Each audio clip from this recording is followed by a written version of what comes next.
is a Cursebox production. Yo, Wabadon! 2023, pagkatapos ng maraming naganap na hindi maganda at pagkatapos ng mahabang pahinga, tayo po ay nakabuelo, nakahanap ng mga tamang tao, tamang eksperimento, tamang mga bagong programa. Kaya ngayon po, 2023, mga sir, Bahay Katay po, nagbabalik.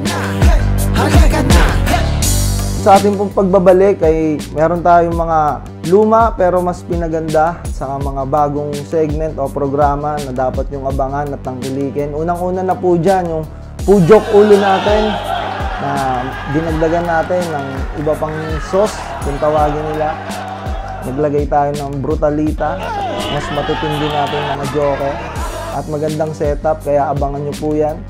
At syempre, hindi po mawawala ang ating drive-by Katay. Yan. Isa rin po yan ang dahilan kung bakit nakilala ang Bahay Katay. Ang itsura mo mukhang kumakain ng buhangin. Oh, merong pulis gayang sabihin mo. Nagdadroga ka. Mukha kang takoyaki. Kuha ka ba ng shabu doon sa Tara-Tara? Buti ng pisti mo pare Baktara. Abangan nyo yan, lahat ng freestyler sa buong Pilipinas. Pupuntahan namin kayo.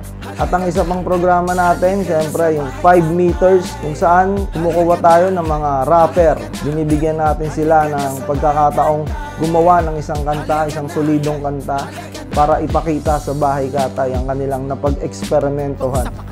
Mo sa akin ang mic, kaya wag kang pangkampante. Di ubra yung ngiti mo. Na kung paano ka ba mga kain gawin na dadagan. Pinalagpag yung thriller, patapakali na kanila. Ito mabasakan natin magawa ng iba para sa kanila. Himada pero para sa akin ipaliwada. Meron din tayong tinatawag na feud trip.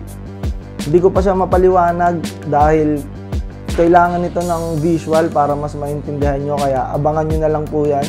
At syempre, yung isa pa, yung bago lang din to, kakaisip ko lang din ito na nakaraan. Tinatawag siyang Isawan. 5 freestyler din siya sa iba't ibang lugar. Maglalaban-laban sila. At may mananalong isa para sa premyo.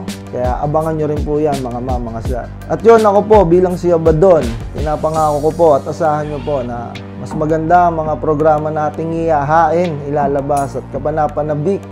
Mas marami tayong koneksyon, mas madami tayong matutulungan sa programang to. At kami po ay umaasa na sana magpatuloy pa kami sa mahabang panahon. Halika na sa Bahay Katay. Halika na. Halika na. Halika na sa Bahay Katay. Halika na.